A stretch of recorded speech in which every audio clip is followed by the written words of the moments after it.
الأبطال، وعهدا يا شهداؤنا الأبطال فتظل أسماءكم في قائمة الأوفياء، وأعمالكم النضالية الثورية عند الاستلهام والوفاء وتتوحد نورا وتكسر ضياء وتظل في ركب النضالية أيها الشهداء.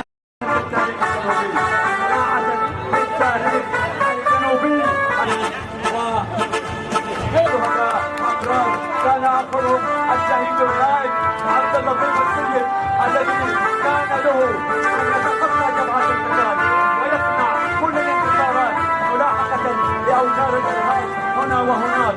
فسلام أبناء وبنات محافظة أبين، لكم مني ومن قيادتكم السياسية ممثلة بالأخ المناضل حسن خيتان رئيس الهيئة التنفيذية، لكم كل الإجلال ولكم كل الوفاء ولكم كل الحب. بقيت هذه الثورة وبقيت كل المسارات نحو الاستقلال الوطني.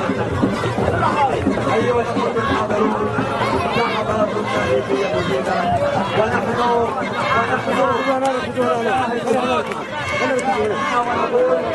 كريمة من الرئيس اللواء عيدروس بن قاسم الزبيدي، رئيس المجلس الانتقالي، نائب رئيس مجلس القيادة، يقام هذا الحفل الكرنفالي في مدينة زنجبار عاصمة محافظة أبيان بمناسبة الذكرى 56 لاستقلال جمهورية اليمن الديمقراطية الشعبية من الاحتلال البريطاني في 30 من نوفمبر من عام 1967، وهو تاريخ إلى آخر جندي بريطاني من عدن.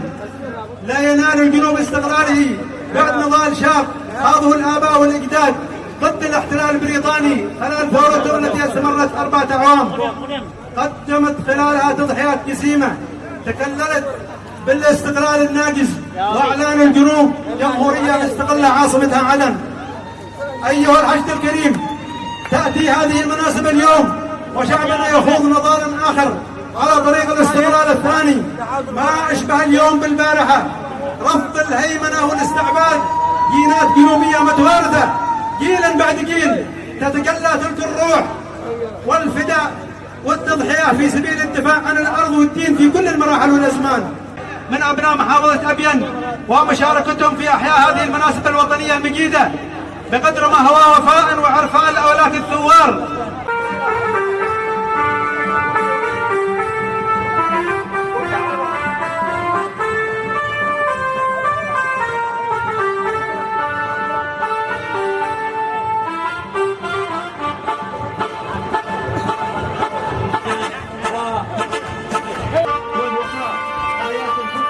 شعبنا على خطر دعم ان هذا الحضور قائد شهداؤنا الابرار، شهداؤنا سلاما اجلالا يوم خلقت اجسادكم الطاهره. ايها الاخوه الحاضرون، تمر الان علم الجنوب علم الاعلام وشعارات وعلم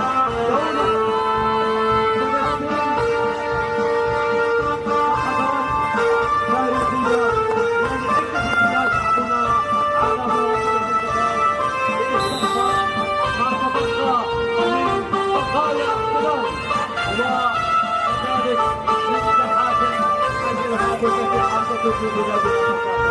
يا حضرة الفارقين،